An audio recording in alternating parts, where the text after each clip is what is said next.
Hello, everybody, fellow watchers and enjoyers. Ash and Piggy here from Watching Walford to bring you yet another edition of Watching Walford. It's episode 32, and today's episodes are going to cover all of the biggest storylines from week 32 of 2023. All of the episodes from the 7th of August, 7th of August, all the way to the 10th of August 2023. Piggy, the storylines we're going to be covering are Yolande being back, obviously Patrick's wife, ex-wife, but probably soulmate. Zach and Whit are going to foster a family. Reese and Sonia's little baby Tiff. And Ben Mitchell's eating disorder being unveiled. All that stuff and more. But before we get into the show, Piggy, how the hell are you doing, mate? Well, to peel back the curtain a little bit, we just recorded arguably one of the most batshit videos ever. We just went off the rails. Well, mostly me. Ash kind of did. Well, you know, I did say some outrageous stuff. He said some outrageous stuff. Yeah, I told Ash not to say the hard R, and then he said the hard R. So we are just creatures in our own natural habitat. I didn't say that, though. I will say that much. I'll accept saying a lot of things, but I'm not accepting saying that. You little shitebag. Look, if we play Cards Against Humanity and that word comes up, you know I'm saying that word. Sound. How you doing, Piggy? I'm doing good. We had, for people might be wondering where have we been, because our podcast just came out. Episode 2 came out, didn't it? Yeah, yes. Mary the Punk has debuted. We had to peel back the curtain even more. This is our second time recording. We just recorded July in review. We took a break for a week, mainly because Ash wanted to look after some cats, and I was like, sure, do whatever. I was cat sitting for my sister. They went down on a lovely holiday in Cornwall, and I was there to cat sit their wonderful cats. The names I will not give, as you know, cats are very serious about privacy, Piggy. I'll have you know. Did the cat claw you? Yes, the cat clawed me. The one was very happy with me when I gave him food, and the other one was a little sneaky fucker. Because they'd start leaning in, and I'm like, all right, it's stroke time, let's go, boys. And then they'd fucking hit you with a 1-2, scratch your fucking shoe, 3-4, fucking munching on your fucking jaw. Yeah. It's like, oh, it was stroke time. We're going somewhere. Meow. I'm like, oh, fucking hell. I like cats, but I don't like getting bitten or scratched by cats, I'll be honest, mate. No, I'm kind of the same. I do like cats, though. Cats are fun. But compared to dogs, there is not, the one thing that warms my heart, and I know people might go, that's not nice because the dog's gonna die. But I love seeing old dogs. There's just something about seeing an old dog who's all buttered up, he's fat. It's like seeing a fat person. It's like seeing your dad who's fucking 50, not 50 pounds, but he has a beer belly. He has one can in one hand, he has a fag in the other hand, and he's just watching the racing. And that's basically why loving every second. Yeah, that's what I see when I see an old dog. He's on his fifth. Life has been good. Yeah, he's on his fifth paw wiser, and he's like,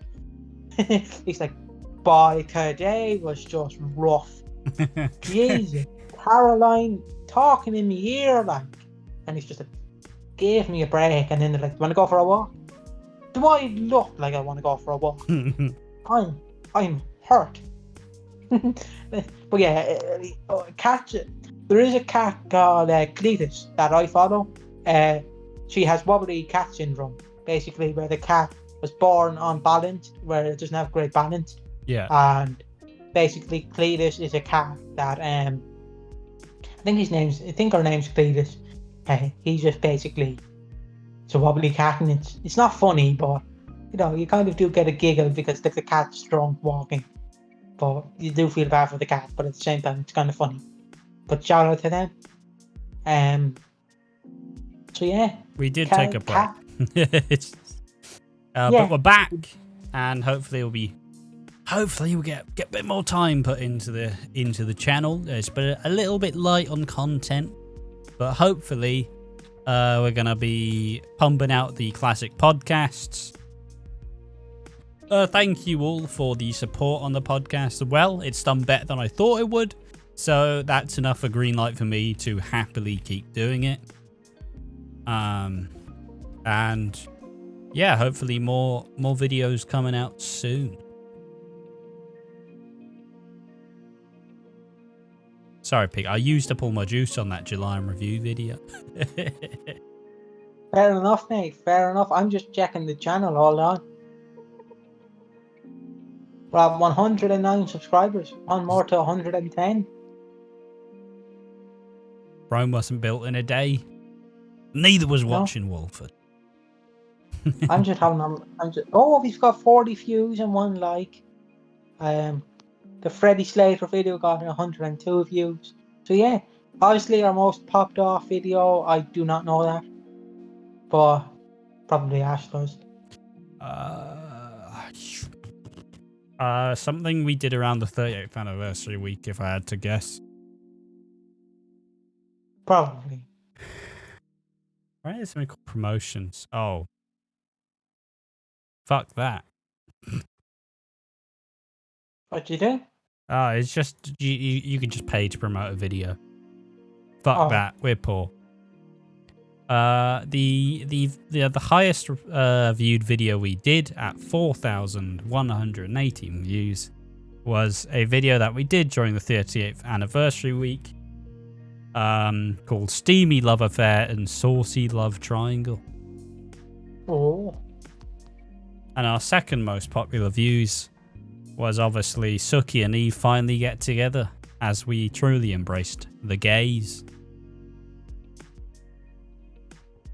There we are. Yeah. Should we get into the podcast, Piggy? We should. I'm just gonna check Twitter very quickly, or X as it's now known as. So the first storyline that we're gonna start off with is Yolande being back. So, Patrick's one true love, let's just forget about that whole Cherie debacle, the fact that he was married again. Because the one true woman that Patrick needs in his life is Yolande, Patrick's honestly true love, that departed the show in 2016. Did she return? I was going to say 2018, or not 2018, 2008. Had a couple of guest appearances in 2017, but Yolande is back. Obviously, most famous for being Patrick's wife. Fuck me. And essentially, she was just one hell of a character. Very strong, like, take no shit. Basically, she ran the corner shop, and that's where a lot of her like stuff did. She was obviously friends with Dot, and she had a good time. Definitely a very cool character. She's definitely brought an air of class to the show. Like, EastEnders struggles to have like older characters who are actually like cool and like big, but Yolande and Patrick together is a fucking goldmine of comedy. So how did she get introduced? Well, she showed up out of the blue as Patrick's giving a speech about love and how you should always fight for it and be brave, and then Yolande shows up and essentially goes, "Hello, Patrick. And he struggles. He doesn't really know what to think. He doesn't know how to feel. So he kind of just lets her leave a little bit. She goes, I'm fucking leaving, Patrick. Like, if you don't stop me, I'm going back to Anton, who is her partner, who threw her out after he learned of her affair with Patrick. But yeah, they get back together. They have a slow dance. It's all lovely and wonderful. And Yolande's back and bringing some class back to Albert Square. Piggy, beyond this appearance, have you seen much of Yolande? No, I've not seen much of Lande. I've heard of her, definitely. It's just weird seeing her because I don't know much about her because they don't really give her much backstory. Like, obviously, I know you can't sit down there and like have have Patrick directly look in the camera and go, "Look, lads, this is Yolande." I know you can't do that, but like, Yeah. all I knew was you ran the corner shop. What do you fucking do? Like, I'm gonna remember you. Oh, do you remember when I ran the corner shop? I don't know. I was just getting a cornetto. I don't bloody know.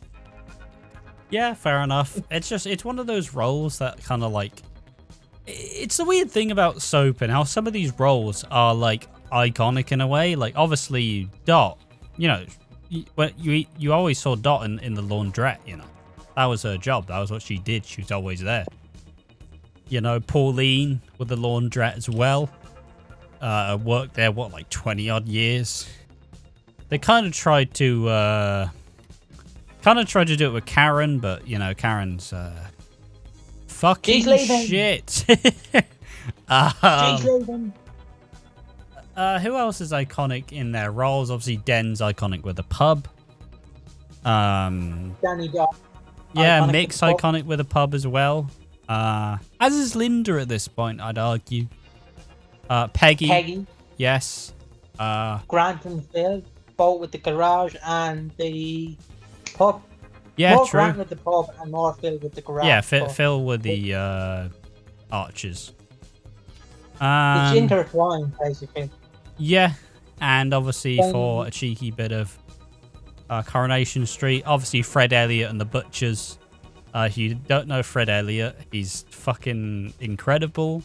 He's like a big fat butcher who just kind of he's really northern and has a really weird voice. Like no, I can't even do it. Like no, Dad. I say I don't fucking know. Go look up Fred Elliott funny moments. It's fucking incredible. Is he the fucking rooster from Looney Tunes? I said boy. I said boy. What you doing there, boy? I say, Ashley. I say. You know that He really is. It's like, oh, steady on. It's just truly northern. Classic Coronation Street character. That's not the point. Although anytime I get to talk about Fred Elliott, it's a good time. He also had a son called Ashley who was like weirdly high pitched. It was fucking hilarious because they're just two of the weirdest fucking voices you've ever heard. It's just mental. I kind of forgot the point here, Piggy.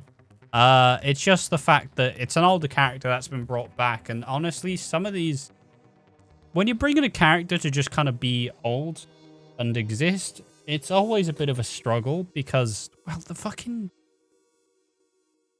people don't remember. I feel like it's something you have to grow into. Like it's a role that you need to. Basically, some people just don't have it. Some people don't have that like old-timey charm, you know. But most of these characters, like Ethel, for example, you can imagine the actress like down the pub, like sculling a Guinness and like fucking just shit talking everyone. Like you can just imagine it, you know. Like, and like, take what Vi Highway. She was fucking garbage. And she wasn't a good old character. She was just there to kind of moan, but you didn't really have that like familiarity with her. She was just brought in to be old and shit. But Yolande, you know, she has her character already made. Like, she carries herself in a way that you just go, you know what? She's just badass. She's just cool. She's just a cool like woman. Like, her and Patrick are meant to be together. So, yeah, there we are. Just like if you went up to me, right, and you showed me a picture of Yolande, and you just went, describe her, I'd just go, jolly black person. That'd be it. Sound. Don't know what, like sounds a bit dodgy, mate. I'll be honest. I'm not. Don't quote me on that. Quote Piggy on that. That's just how. Like, that's how I described my favourite social worker. True. He was just a big, fat, black, like jolly fucker. Like, he was just so happy. It made me so happy as a child. Nice. So Yolande reminds Piggy of their social worker as a child. Yeah. Well, Patrick does as well. But nah, fair. But yeah, it's just that charm and bringing back an old character, because EastEnders doesn't really have a lot of the. They killed off a lot of the characters who were supposed to take the place. You know, like, yeah, it's like Dot is becoming Sonia. I mean, Sonia is becoming Dot, and that's fine. But she's also like Pauline as well, so she kind of became a weird mix where she'll fucking shout at someone, but she'll also give them like some like solid advice. Shirley kind of became the Lou Beale type character, I would kind of argue. Obviously, it's not to compare a bunch of characters, because, you know, like, I can't compare all these characters and then fucking moan when people say Elaine's like Peggy, but shit. But, you know. Every character is copied from another character. There's just different plots that make them unique. Yeah. Like, because every character can't be unique without copying from a previous character. Like Ethel, like famous example, well, it's not a famous example. Ethel was copied from a woman in the original writers, the guys. Yeah. Like, a bunch of the original characters on EastEnders were characters that they met in real life. Yeah. So basically, every writer that followed the first two writers copied every character they introduced, so like Ethel, they basically brought in another character, took away Willie, took away her like innocence, and then just went, you're Ethel, but without innocence. And basically, that's what they do with every character. Like you look at Danny Dyer, Mick Carter, he's basically Grant Mitchell, but he's Cockney. He's Grant Mitchell, but a lot nicer. Yes. You look doesn't at hit women. No, except for Janine, for some reason. Fucking Danny, fucking stop. Yeah, I want to push her up a wall and tell her she means nothing. It's like, Danny, she's having your child. Yeah, well, she ruined my life. Oh, fuck's sake. All right, come on. Fine. But yeah, every character is copied from a character, just different cloths make them unique. You'll never have original clothing without nicking someone else's idea and making it your own. Unless you're some Chinese market, I think you just basically just copy every design and make it your own, and then just basically just change the font. Then it's unique. But yeah, it's the thing is that you can have the same like character types, but it at these points it is genuinely the actor who makes it. Mm-hmm. Like, there's a reason why Peggy Mitchell was it's a reason why Barbara Windsor's the iconic Peggy Mitchell and not the original actor, you know? Because Barbara Windsor, fucking incredible. Like, a presence like no other. Like, you gotta have like the charisma and the presence to portray these characters. And that, to wrap back around to the point, is what a lot of the like newer, a lot of what the like newer, like kind of older characters that are brought on in kind of lack. They lack that charm, and they lack that feel of like, they just kind of like that reason to be there. Whereas with these characters, it's genuinely not a like question. You know, like Patrick and Yolande, they fit. They deserve to be there for sure. And they're incredible. Yeah. And if they were played by someone else, it wouldn't work the same. Exactly. Just people who compare characters to other characters. Just remember that every character has to be copied from someone, but changed. You're never going to get a unique character that's original without stealing from somebody else's idea and making it your own. You all have to be unique, but you all can't rip off another character. That's why when Peggy died, they didn't just bring in fucking Frank from down the road and went, "You're Peggy Mitchell now.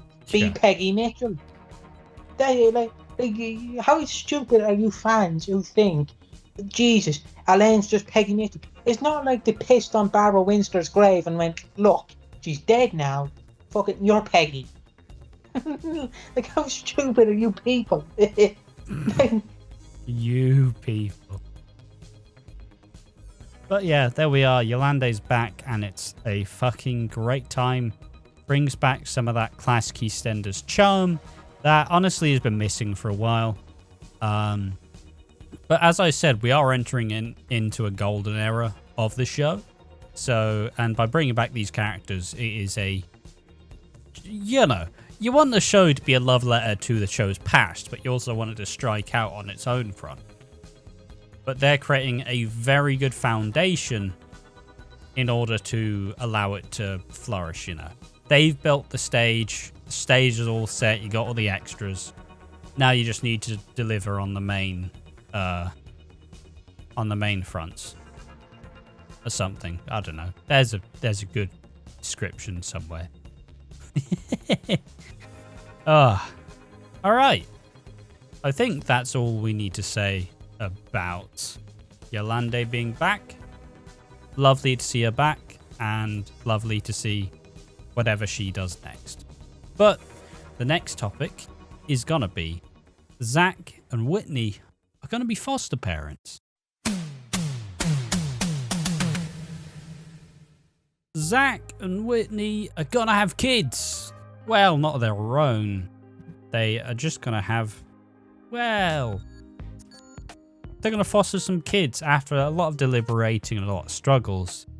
They quickly realize that essentially Zach wants to have a kid of his own for the longest time, but isn't fully ready. Basically, hasn't really been chatting to... He's made the decision for Whitney again. And obviously Whitney's not ready because, you know, Peach is still... Peach may be buried under a peach tree, but fundamentally the pain and the scars aren't gone. Like, Whitney still struggles to deal with the aftermath of Peach as a whole. Where Zach is ready to move on and have kids now that his viral load is undetectable, so he can't pass it on. He still isn't exactly feeling... Well, he just wants the family that Whitney doesn't.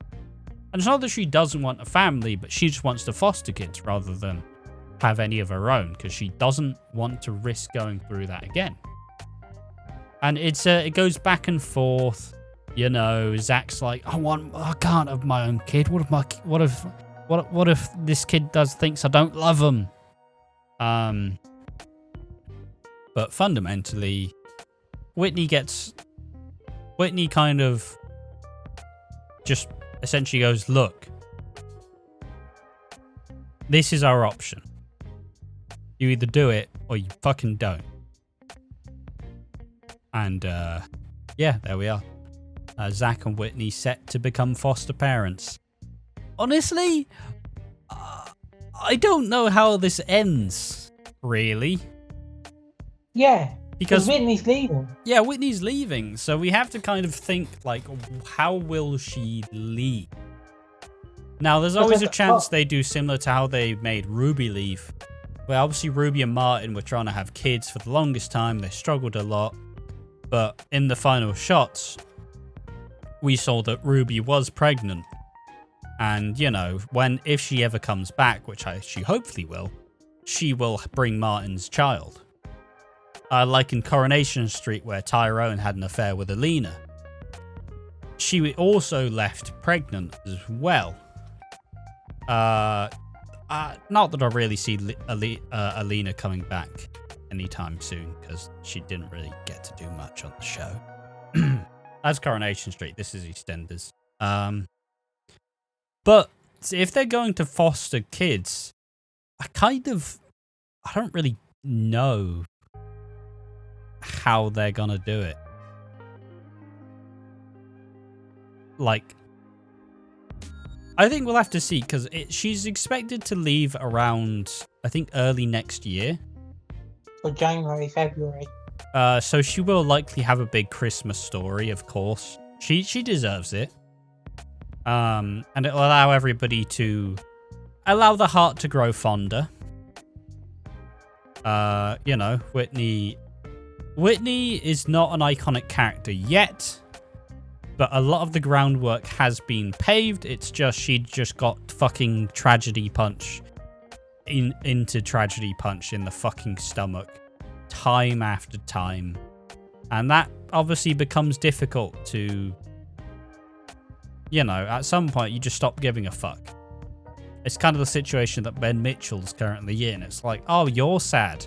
Yeah, well, I fucking know you're sad. You've been sad for like the last fucking 4 years, you little bitch. How about you actually try grow? But yeah, my opinion is foster kids are like foster dogs.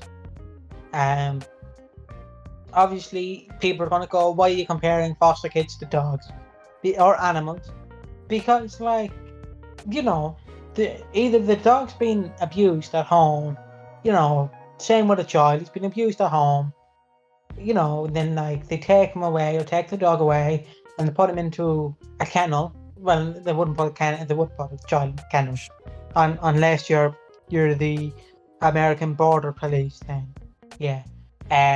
But yeah, they basically put the child in the foster, and then basically someone comes and loves them. You can always love a child, no matter if it's your sperm or not. Yeah. Like, it doesn't matter.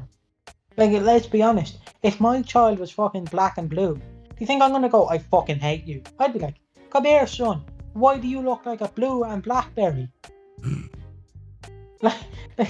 It doesn't matter, like, if the child's Asian, Chinese, Japanese, Singapore, Irish, English. Like, as long as you love the child, that's all that matters. As long as you don't, like, it's like people who get animals just to get animals. Does that make sense? Yeah. Like, it's Christmas Day. Sure. It's like Christmas Day. Your daughter has been begging you to get a dog, so you get her a dog. Let's just say your dog, Joey. You basically get Joey, and then for 2 days, they're like, I fucking love this dog. 3 weeks go by, the dog's outside in the pissing rain, chewing on his toenails, like, and it's just all abandoned. And then, like, the dog has to eventually go back into the foster home and wait for another dog to come. It's the same with children. If you just get a child because you want to feel something, and that's it, you just want to feel something, you want to feel like a parent but not be a parent, then what's the point of getting a child? You either love your child or you just don't adopt. There is people who shouldn't adopt in this world, but they will continue to adopt. Like, I'm a firm believer that people who give out about saying that we're pushing the agendas of certain things on the children, I sit there and go, you're doing beauty pageants. You're forcing a 5-year-old to do fucking dance routines for judges. Like, that's not giving a child a life. That's just making the child live your dream that you cannot live because you had a child. Fuck off. It's the same. Just love your child, no matter who they come from. Just love them. As long as you love them, they're like a pet. They will love you back. If you beat them, like a dog, if you beat a dog, the dog will hate you, the child will hate you. It will lose contact with you when they're old enough and they will just hate you for the rest of your life. I've experienced this. Like, that's why I don't understand this whole, I don't want to foster because it's not my own blood. It doesn't matter. It doesn't matter. We're all just a sperm. We all came from our father or a sperm bank. Like, it doesn't matter. You can be loved no matter who you are. Unless you're an evil dictator who got denied of art school. But then you can be loved no matter what. Just don't start a third world war because you got denied art school. But still. It's actually really wholesome until you mentioned old Johnny Hitler. Genuinely lovely point there. Yeah, I mean, I don't know. I'm firmly for adoption personally. Yeah. Nothing to do with the fact that I couldn't imagine myself actually like kind of just making a child. That's just, I'm not interested. But fundamentally, like, there's enough. A parent always has more love to give. And if you do truly want to love this child, like, there shouldn't be any issue. Obviously, it'll be hard, it'll be rough, because, you know, parenting isn't easy. There's no right answer. You can't just read a book and say, there's a fucking flowchart saying, oh, my kid started smoking at 12, and you go, well, time to lock them up now. And it's like, well, it's not really how it's supposed to work. But regardless, there is a difference between loving your child and smothering your child. It's all good giving them hugs and kisses when they're 5 or 6, but when they're 13 or 14, they do have to spread their wings. They don't have to leave the house yet, but you will have to learn. When they become a bit older, they will have to spread their wings. Like, does that make sense? Because, like, if you're like mother calling your child forever, your child's not going to know how the world works. I mean, the child's not going to do the stuff of their own. No. It took a pretty traumatic event for me personally to actually start going, fucking hell, I can't talk to anyone. If I don't start trying, I'm genuinely gonna have no friends. And you know what? Friends are pretty useful to have. Yeah. Like, all my friends are pretty close to me, most of them. And close to me in a way they're more like family. Yeah. Because I don't really have a family. That's a whole different topic. Because my opinion is you can have family without quote you don't unquote, need to be related to be family. Yeah. In a sense. You can choose your family. Exactly. People who go, you can't choose your family. You can. If your auntie is being an absolute cunt to you, just block her number. Simple. So what? She kicks her off at your wedding. She's not invited. What's she gonna do? Fucking, no, we won't go. No, your wedding sucks. Who cares? She's just an old bitch who's gonna die before you. Hopefully. And then you'll be happy. Hopefully. But yeah, I suppose I probably a fairly good way to just simply say adoption's usually always a good thing. If you have enough love to give, adopt. If you don't want to have kids, it doesn't matter if you know, let's say, I don't know, I'm just very for adoption as long as you're actually gonna raise the child properly and not just decide one day that you fucking hate this child. See, where my problem lies is there's a difference between putting a child up for adoption and then taking the child away from a parent. Yeah. Because if you're taking a child away from a parent, like, it's different if the parent is abusive. But if the parent is just like Johnny from down the from the bog, like, who's just a hard-working man, you know, likes a couple of cans, but loves his child, and then you go, no, we're taking you away. That's different. That's forcing a child out of their home. Yeah. There's a difference. And people need to learn the difference. That's why I hate this entire thing where people like refugees come into different countries and they take their children away from the parents. If the parents are being absolute dicks, you can. But if the parents are just trying to survive in another country, why take the child away? Yeah. The child's gonna, like, unless the child's gonna start like sending nuclear codes to Russia, I think we're safe. Like, I don't, like, you know, a 10-year-old's not that smart in comparison to like a 50-year-old. Most 50-year-olds aren't smart either, compared to a 10-year-old. But like a 10-year-old being forced away from his family is gonna really change his life. And I don't think many people realise that. That's why people need to understand the difference between taking away a child and then forcefully taking away your child. Yeah, I think pretty kind of wraps this general thing. Will be interesting to see what am I trying to say? It will be interesting to see where Whitney's storyline goes from here.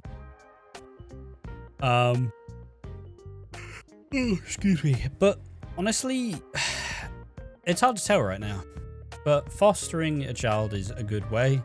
If this happens, I could genuinely imagine like Whitney and Zach's relationship to break down, and Whitney just leaves with her foster kid to go live with Bianca or something. Or go with Tiff, maybe. Something like that. Just kind of embolden that family unit.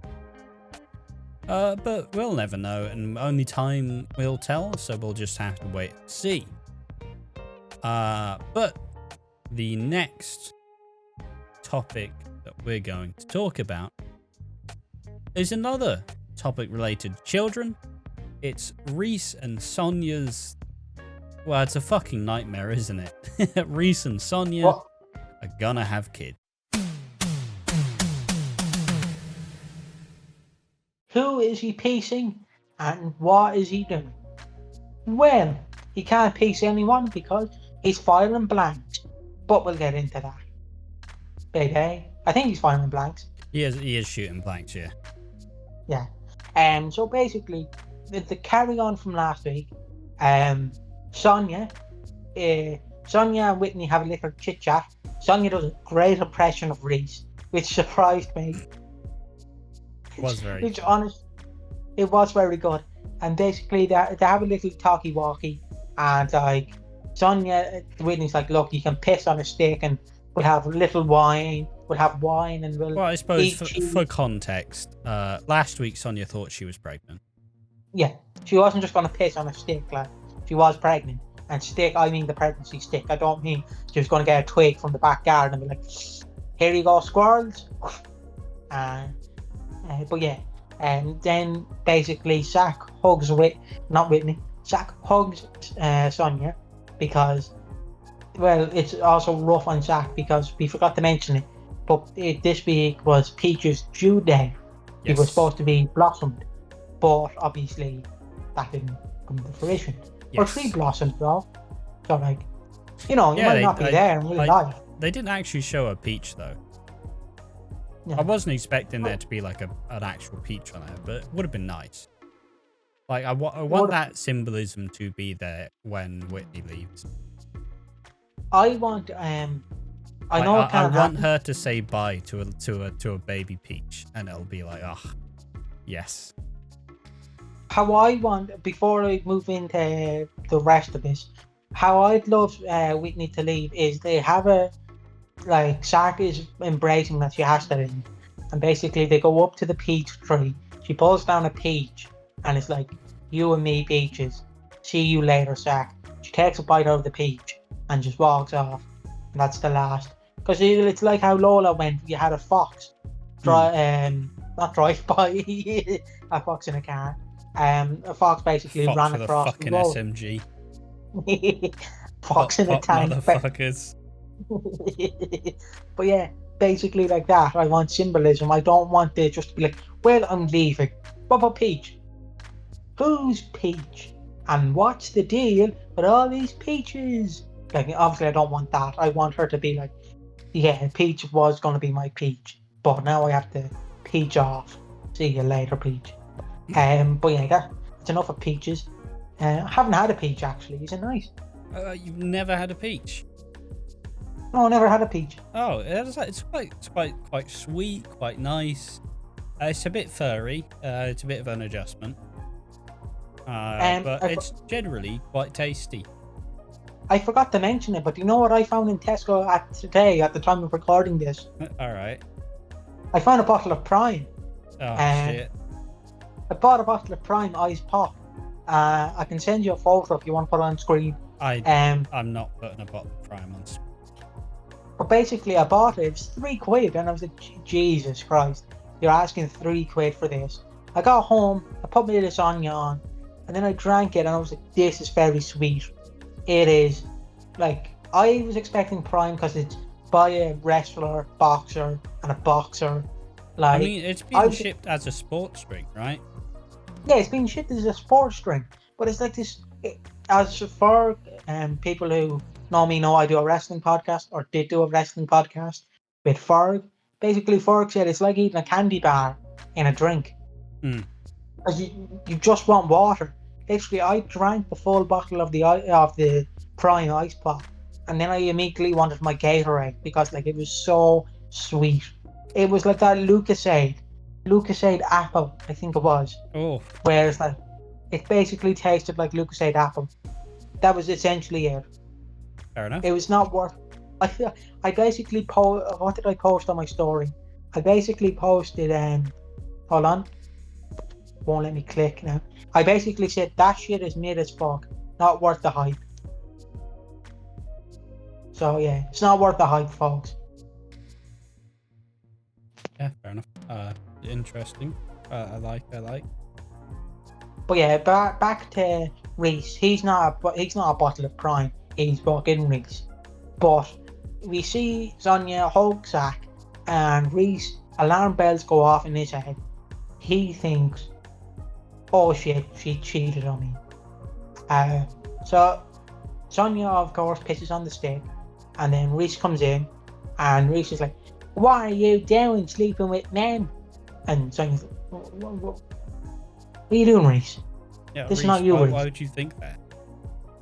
And then Reese is like, yeah, I'm firing blanks. And I'm like, oh shit, man. So you must have slept with someone. And Sonia's like, look, I'm not pregnant. And I suppose for anybody who doesn't actually know what the phrase firing blanks is, just is infertile. You know, like. Wait, does that mean? Do you know when you're firing blanks, does sperm still come out, or does no sperm comes out? Of course, it comes out. It just never reaches an egg. Oh, I thought. No, it's not like you're firing out dust. I thought, you know, like them. It's just that the sperm just dies out, you know. Oh, I thought it was like, do you know, like when a trans woman gets rid of her bollocks, and then like has a tummy tuck with her little willy, and then like basically when she ejaculates, nothing comes out. I thought that's what they mean by firing blanks. Is that actually a thing? Well, I never thought about it, honestly. Yeah, trans women, some of them, because when you do bottom surgery, you have to get rid of the testicles. You have to get rid of the testicles. Yeah, of course. First, because it's kind of like if you're building a building around a school. Like the school is going to be in the way, so you have to build the building around it. That's the exact same thing with when a trans woman gets a pussy. It basically, you have to get rid of the testicles. They're like two twin towers. They're like towers there. So the plane has to come in and fucking. So yeah. Colourful as always, Piggy. Oh yeah, and basically, Reese says he's firing blanks, and basically upsets Sonia, and this leads into some scenes later on where Sonia's having, I think, wine with Whitney. She's having some sort of drink, and basically Reese comes in and says, I want to apologise, I should say. And Sonia's like, "Not. Why should I apologize? Why should you apologise?" And then he tries to make it up for her by cooking or something when she arrives home, and she doesn't want it. Which, if that was me, I'd be like, "Reese, I'm so sorry. What have you cooked?" Hold on. Before you apologise, what is that smell? It's chicken. Pepper chicken. How do you smell pepper? Shut up. Is that chips? Lemon and chicken. Pepper chicken. Oh. Is that a spice bag you got me? Oh, Reese, good now. Thank you very much. I don't care if you said that you called me a grammar Nazi. Yeah, all's forgiven. You've got me a spice bag. For people who want to know what a spice bag is, it's just basically like chicken with a bunch of spice and a bunch of chips with spice. It is an Irish cuisine. Offended the Americans, funny enough, but I don't know why. And I'm not making that up. There was a TikTok trend where a guy was reviewing spice bags, and basically a bunch of Americans went, "You're ripping off Chinese culture," What? and they went, "No, we're not." And they went, yeah, you are." And they went, "No, this is an Irish and Chinese cuisine. We're not ripping off the culture." And basically the Americans were like, "You are." And then basically the people on TikTok went, "Well, isn't half your country just ripping off other cultures?" And they went yeah, it's a cuisine. like your man was giving out about string cheese, because you know them cheese in the can. He was giving about that. And I was like, I'll never try cheese out of a can. It does sound very gross. But yeah, enough about cheese in a can. But like, yeah, Reese, whatever you've cooked, I apologise. Like, I'm so sorry. But Sonia is still mad at him. This leads to the next morning, where he's again cooking eggs, I think. Maybe eggs. Maybe Kippers. French toast. Oh, he's cooking oh, I love kippers. Oh. Never tried. Reese, you know me so much, Reese. You know me so much. Kippers are lovely. Side story about kippers. I went to there was like we went to this. I think we went to Bray, and I think it was Bray. Might have been a town. It was somewhere near Bray in Ireland. Like that's near Wicklow, I believe. Yes. I live in Ireland. I only know food. I don't know places. And basically there was this fish shop, and it was right beside the sea. So like, you know, it was fresh fish, and I just had some kippers, and they were delicious. They were so fresh and so delicious, and I munched them fuckers up. Like, the moral of the story is, if you're getting fish, you have to get it from like a butcher's. Oh, of course. Or just, or you can get a fucking... I don't remember what the fish place is called. Fishmongers, there we are. Fish is lovely. I used to be a fishitarian. Alright. I wouldn't eat fish. I refused to eat fish when I was younger.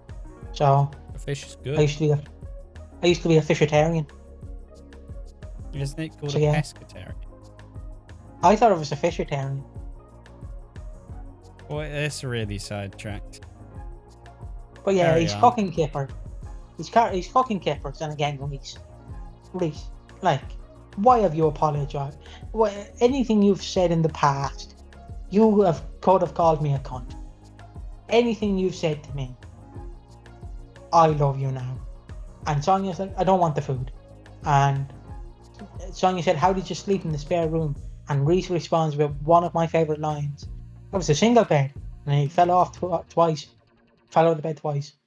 Don't know why that buckled me, but it did. So yeah, he's cooking kippers. This leads on to later in the day, where Reese finally apologises to Sonia. I believe he apologises, and Yes.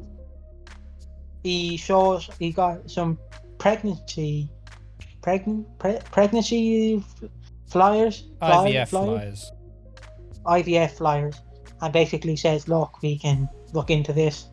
And this leads nicely on to near the end of episode 3, where Sonia is looking through a photo album, presumably dots. No, it's hers. She's looking at her past with Bex. And there's photos of like famous characters throughout the years in there, which was a nice touch, that they're not just like, they were in the past, fuck 'em, we're in the present, let's go.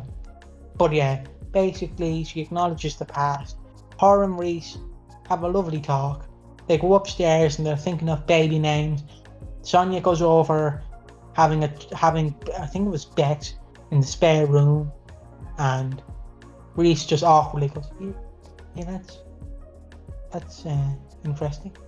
Because, you know, how would you respond to that question? you know that beige you're sleeping in? I popped out a baby there. You'd be like, all right, do you want a medal? It'd just be weird to me. Well, But it's anyway, a nice little story. it's a nice story, but how would you respond to that question? Wow. Like, how would you, like, I've popped out a baby in this room you're standing in. Well, you don't. Okay. I don't know how you want me to respond, because whatever I respond with is not going to be good. But yeah, they think of names, and then this leads on to Sonia basically going to her nurse to get opinion. What is the thing called that she was looking at? IVF. What is IVF? Explain to the viewers. It's in vitro fertilization. It's a scientific process where you essentially artificially inseminate an egg and then you implant it in a woman. I believe that is the gist of IVF, if that makes sense. Yeah, and basically they realised this will cost so much because, of course, it's England. Healthcare is either free, and everything after healthcare, you can fucking pay for it. Basically. Yeah, and they also said that they may have to go private because obviously Sonia's had a child before. So, obviously they're going to prioritise people who have never had the gift of children. Yeah, and basically then Reese later have lunch. This is after they have lunch, and then basically they didn't have lunch. They were both like, yeah, let's leave the full English till maybe later on. And basically, Reese then goes, look, Sonia, my mother used to open a savings account for me. She used to save money in it week after week, and the money built up, and I eventually forgot about it until I remembered today that my mom had a savings account for me. Sonia's like, yeah, it's interesting. He didn't explain how much was in it, but there seemed to be quite a lot, and they basically 24 grand. Yeah, basically are agreed to go private, and then the final duff of the week was Reese sitting at his computer. I love how they didn't know how to end the scene. I don't know if you noticed that. Yeah. I don't know if you noticed, because they were filming his head, and he was basically awkwardly looking at the computer, awkwardly looking at the camera. Like he didn't. To be honest, if I was in that position, I'd be so confused. Piggy, just sit in the chair, look at the computer, and we'll film you. And you're like, okay, but how long? We'll just film you. I need to know how long, lads. I can't just continuously stare at the camera, or that camera at the laptop. But yeah, he looks in the laptop. I was so confused because I didn't know whose bank account this was. Ash pointed it out to me. It is Debbie's savings account. He is using. This is some Jeff Jarrett type shit. He is using. Reese. He's only gonna use his fucking unresponsive, vegetative state wife's money to pay for him to be able to, or at least him to try to be able to have a child. Oh, Reese, I get that you want a kid a lot, but fuck me, is this not the way to go about it? And you can see both sides, Maybe you shouldn't steal pretty much a dead woman's money, because there's always a chance that I don't know this, I might be making it up, but it's a soap, and there's always a chance that she does wake up and slowly she gets her bearings, and at some point she's gonna be like, yo, I need money, I swear I had an account, and then suddenly, oh, it's gone. Why? Reese is having kids with another woman whilst he's still married to me. Oh. And even more so, you get the idea. Maybe it's okay because she isn't gonna need the money. It's not like she's using the money. Oh boy. See, this is where I come in, because I'm like, I understand both sides, but if it's a shared account, then technically she can't give out to him, because Reese can make some bullshit story saying that the government were going to use it, something like that, if it's a shared account. But if you're using your quote-unquote vegetative state wife's money in her bank account, that is a no-go. I'm still going to defend my Reese poo, but... It's really fucked, isn't it? Like, It's I understand. really bad. Like, it's not as bad as Theo stalking Stacey, but No. it is up there. But it's very questionable. Because my problem is, she is going to wake up then. The writers have basically confirmed she's waking up. Yeah, So he can't do this unscathed. Yeah. It feels like there has to be some downfall if you're using like underhanded tactics. There has to be some kind of comeuppance. And it's just kind of like, Reese, I get it. You want kids, but maybe don't steal from your wife, who genuinely cannot say yes or no to this. You're just gonna steal the money. Yeah, it's a little odd. I can understand why people are skeptical of Reese, because he's not been all good, you know. He does have a bit of like a slightly like darker side to him, you know, because he obviously lied to Sonia about having a wife, and now it's interesting. One question I've mostly had throughout this week is, how old is the actor? I can Google it. Well, see, the issue is I tried to Google it, but I couldn't find out. So I'm just trying to figure out. I'm trying to figure out whether he is just like 40, but with a terrible hairline.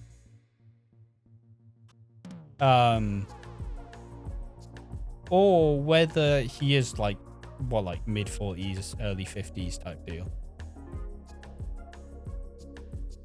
Because, you know, if he is Sonia's age, like, I don't know. It's just really strange. It's very confusing. And I honestly can't tell you how old Reese is supposed to be. But yeah, there we are. Having a look at their famous birthdays. I didn't find him. Well, he started acting in 2005. Yeah. So I would imagine like, he is genuinely like 40, 50 maybe. Apparently he's 33. Really? Where'd you find that out? I don't know. I don't know whether I'm talking about the right Johnny Freeman or not, but I found it on this website. Hold on.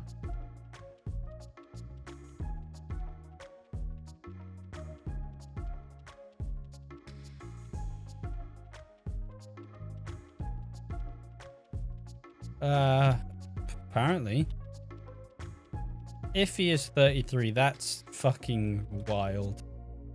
But also terrible. How is he fucking... I'm not going to entirely believe that, but how on earth? That's ridiculous. It's just the hairline, isn't it? That's what completely throws it. There's a bit grey in his beard as well. I mean, look at it. Look at this photograph from his days in MI High. He did have hair. Yeah, he did, but it's obviously gone. Like, look, unless he he genuinely. Yeah, he's an attractive man. It just, that hair wasn't lasting that long. Let's be honest. Even at that stage, that hair was leaving. But yeah, point being, Sonia and Reese are gonna begin the process of IVF, where hopefully they can conceive a child. Honestly, I was not expecting out of both Sonia and Reese and Zach and Whitney having a child. I'll be honest, I was expecting it to happen the other way around. I thought Sonia was gonna like get into foster caring because it feels like a very Sonia thing to do. And I was expecting like Whitney and Zach to equally like have their own child. There we are. So it was a very strange twist of fate. But yeah, anything else to say about this Piggy? I'm just shocked that he's apparently 33. I don't believe that. I'll be honest. I will believe it, but if he's actually 33, what happened to you, Johnny? He's had a rough life. He's definitely seen some wars. He's definitely been down in the coal mines before a factory closed there. He's definitely been down there. I swear, I just have to look at this. I have to find this at some point, but I swear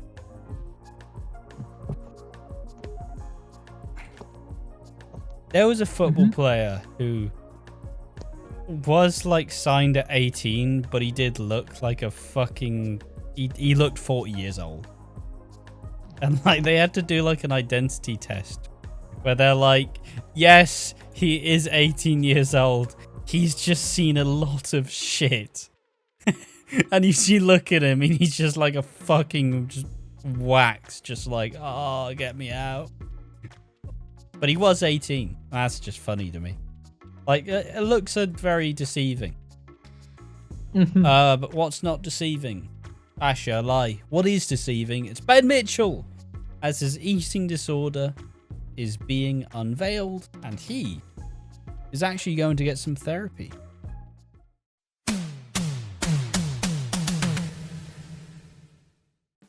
Ben Mitchell has got to be the single most toxic character currently on EastEnders, hurting and lashing out at literally everybody who he's supposed to like and love and care for, and everybody's just supposed to look past it.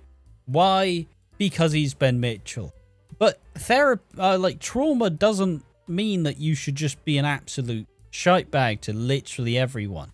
Callum, he's supposed to be his wife, as practically his support worker, trying to make sure he gets through the day without stubbing his toe and then in response slicing up a fucking watermelon to look like your dead nan.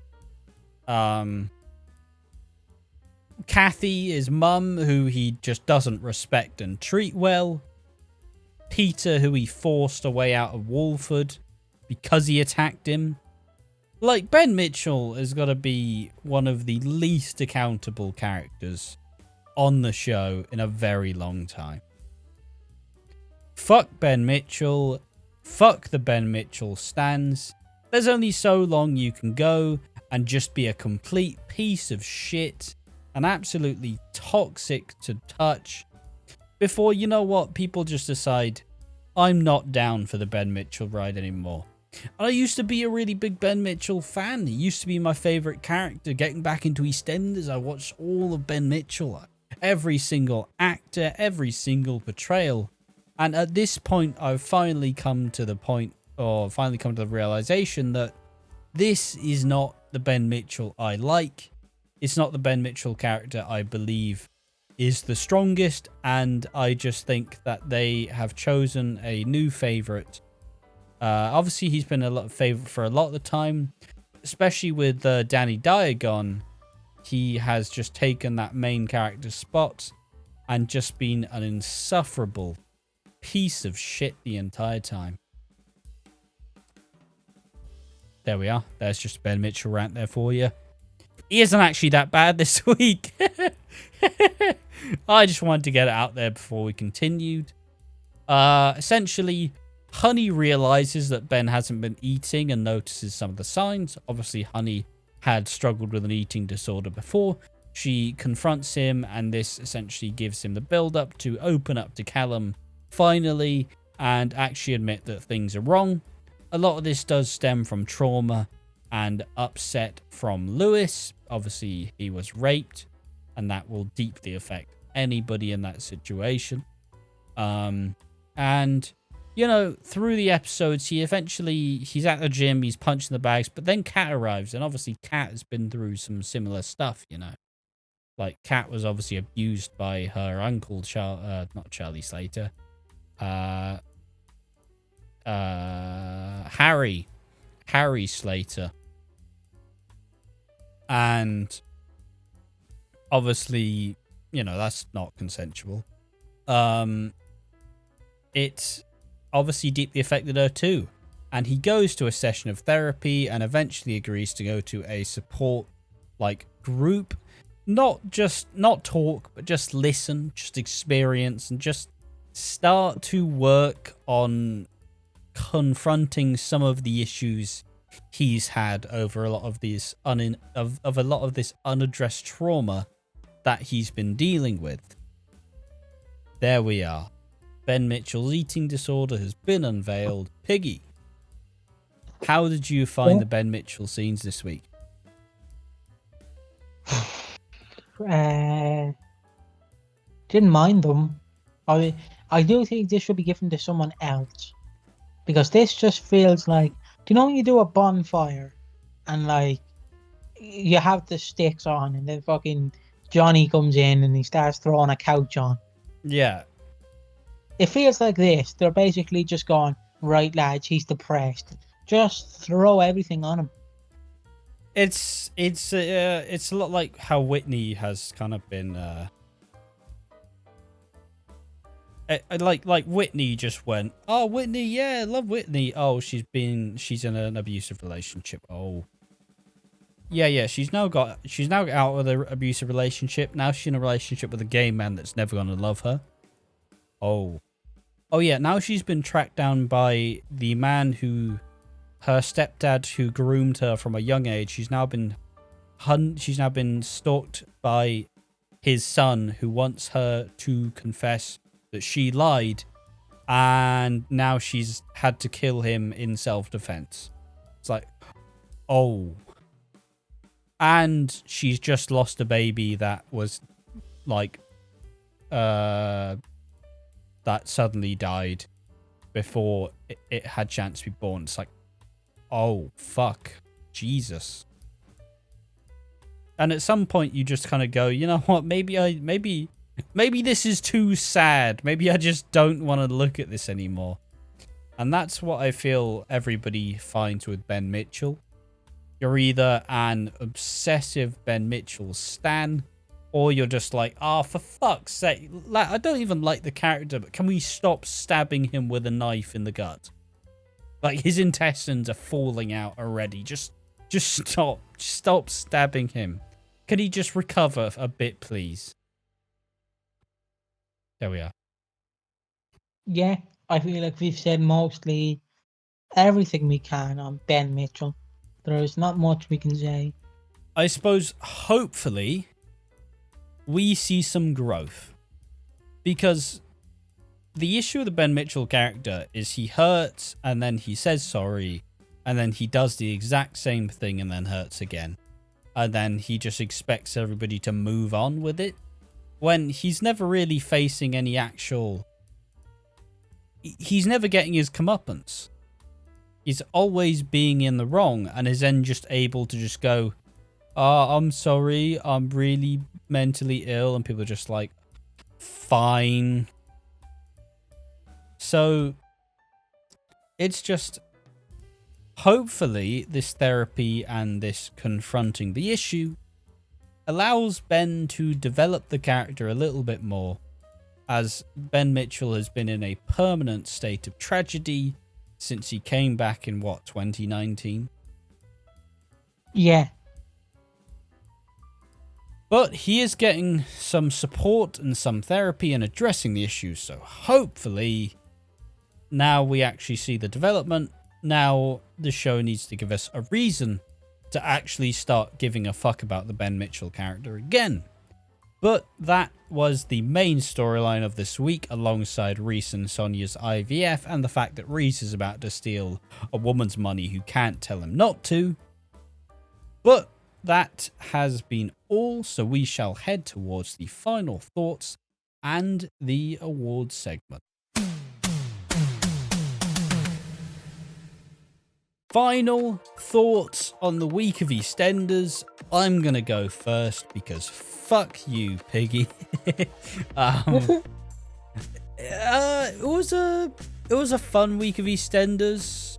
I still think we're in a bit of a low point personally, but I can also argue that in the next couple of weeks it'll probably get a little bit better, as I'm a little bit more settled, you know, allowed to have a bit more freedom with the stuff I'm choosing to do, and hopefully I get a bit more fun out of it than I have lately. Has been a bit of a struggle, but I don't think it's been because the show has been bad. What do you reckon, Piggy? What were you saying? Sorry, I was looking at a meme. Well, it's just more so. Well, what did you reckon? What do I reckon of the show? Well, I liked the show. The week. It was not the strong week. I don't know why I'm doing this like a politician. It was not a strong week. It was an alright week. My fellow watchers, this was an alright week. It was as a certain devil worshipper would say, it was mid. You know, it was alright. It wasn't the best, but some stuff happened. It's like a chocolate spread and gummy bear sandwich. Does it sound alright? Yes. Will it taste nice? Probably not. Will you feel guilty and fat afterwards? Yes. But that's why you don't have a chocolate gummy sandwich. Exactly. Or just chocolate gummies in general. That sounds awful. Well, it depends. If the sugar-coated chocolate gummies, they're nice. Okay, you leave my chocolate gummies alone. Cunt. Sorry, I just like chocolate gummies. Yeah, but you know they're weird though. I know they're weird, but you leave me alone. They're nice. They're discontinued. Yeah, because they're fucking strange. My corner shop does not get them anymore. I'm sad. Like if you want chocolate, you buy chocolate. If you want gummy bears, you buy gummy bears. You don't go, what if I mix them? No. I'm reporting you to the police. You like them because they're weird. Exactly. But yeah, carry on. So yeah, it was an alright week. Ash upset my feelings. Not much happened. No. Shall we get into the awards? I'm just trying to figure out if there are any other big. I suppose I'm just looking forward to when things chill out a little bit more, and I can at least start to enjoy some of these things a little bit more. But the awards, we do bolster slightly girthier award show on this podcast, not on the classic one. We keep that fairly strict. Who is the most underrated, Piggy? Oh Jesus, this is going to be a tough one now. Oh Jesus. Lexi. Yeah, you know what? Lexi was actually really... I liked that she was actually talking like, yo, so I don't really have a mum, so Jay, you gotta know about this. There's a chance to start my period soon. Like, I need pads, you know, like, I might need bras soon. Like, I mean, some people's periods start super early. Like, some people start their periods at 8 years old. Like, it's well, some people start their period rather. It's wild. But yeah, it's one of those things where it happens and you need to be prepared. And obviously Jay's not gonna fucking think about that. And yeah, it was Thank you. I don't mean get periods. It's just blood pissing out of your penis. Well, But you do know why periods happen. Yeah, it's something to do with the egg. Well, it's discarding the embryo, maybe. I don't know. Or the thing the cats have when like they give birth, all the gooey shit. Because I seen cats give birth. It essentially the uterus like thickens up and the hormones prepare the vagina and the cervix to accept and support the sperm. And when you don't get pregnant, the egg is absorbed back into the body and the lining is shed, meaning then they bleed and the cycle starts again. There we are. Always good to educate yourself. Yeah. I mean, I wasn't listening like in school, like when they were on about this, because I was just bored. But thanks. No, there we are. It taught you about in vitro fertilization as well. Mm-hmm.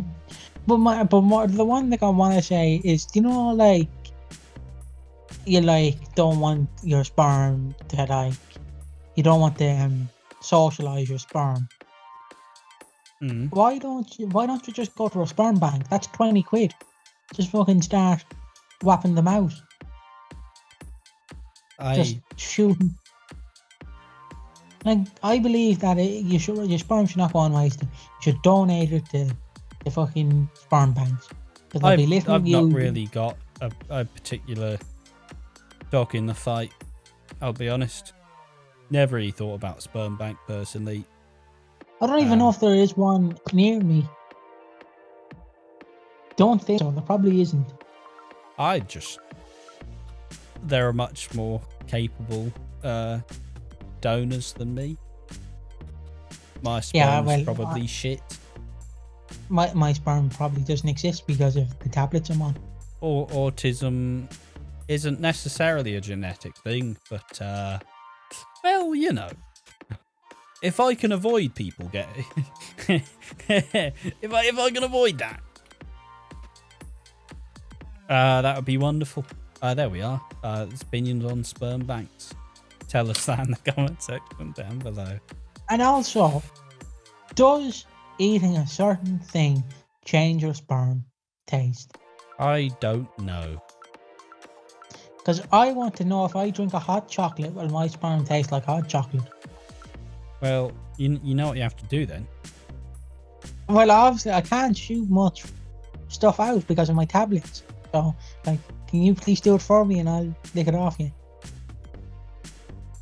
You know what, mate? I'm good. I'm good, mate. That's going to be a fanfic. I know that when we take off. I'm good. All right. You know my stance. I am asexual. So I will not but like, be... just on a biscuit. Just do it on a biscuit. I will not be jetting in your mouth. Not even on a biscuit? No. My underrated character is not a character this week. It is Kim's like fake laugh after Elaine's. Because they have the interaction where they go, like Kim's like, oh Lorraine, and then Elaine's like, it's Elaine, and then Kim's like, fucking, it's funniest scene of the week by far. And I absolutely loved it. There we are. Wooden, who's wooden? Not me. Not me. I'm not wooden. Yeah, I'm not wooden either. I'm made of skin. It's the most wooden joke I've heard in my life, mate. Point proven. Who is wooden? Steve Blackman. What? Steve Blackman. Yeah, who's the most Steve motherfucking Blackman? I don't know, mate. I don't know. No performances were particularly bad. You know what? Since she was supposed to be born, I'm giving it the Peaches 3. It is indeed quite wooden. So was her coffin, but she didn't get a coffin. She wasn't born. No. No, sadly no. I'm gonna go for Peach's tree as well.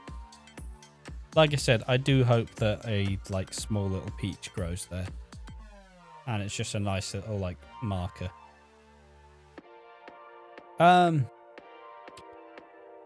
What other awards do we do? Who needs slapping down? Who needs it? Reese Poo. He does. He is about to steal his catatonic wife's fucking money so he can have a child. At least he's not impregnating his wife while she is unresponsive. Would that question? Would that count as necrophilia? I mean, she's not dead. Yeah, but she's not responsive. She wouldn't be able to consent, but it also you know who isn't necrophilia. Do you know who we ask about this topic? Who? Chris Chan. She knows or he knows. She knows or he knows. This a lot about podcast this is off the topic. fucking rail. Jesus Shout Christ. Nobody remember this one. This one, just forget about it. Shout out to you, Chris Chan. You did nothing wrong. You did everything wrong. They definitely did do a lot wrong. Yeah, they did. You were bullied. I've watched like 10 episodes of that documentary, and like, it's just, they just keep running into the same fist. It's like, oh God, oh, why have you punched me? And then they they take 2 steps back and run like three more forward. Like, oh, fuck it, you punched me again? What did I do? It's like, you literally ran into my fist. I thought it was going to be different this time. Oh, for fuck's sake, please. Please, stop the suffering. Jesus Christ. Yeah. Slapping down Reese, I accept. Still Ben, except he's getting help this time. So I'm gonna say the punch bag that Ben was fighting. Because he was fighting it. He definitely wasn't like dominating that thing. So that punching bag needs slapping down. It's getting a bit too cocky. Alright, thinks it's too good. And there we are. That is the podcast for another week. After a bit of a break, off the fucking rails, I will admit. But there we are. Anyways, I've been Ash from Watching Walford, and I've been joined by Piggy. Bonjour, motherfucker. You can follow us on X. You can follow us on Instagram. You can follow us on MySpace. You can follow us on Twitch at Watching Walford. We have been watching Walford. You have been watching Walford. And we will all see you beside Chris Chan's prison cell. And I've been residing from her prison cell. So see you next time. It fucking stinks here. Let me out, please.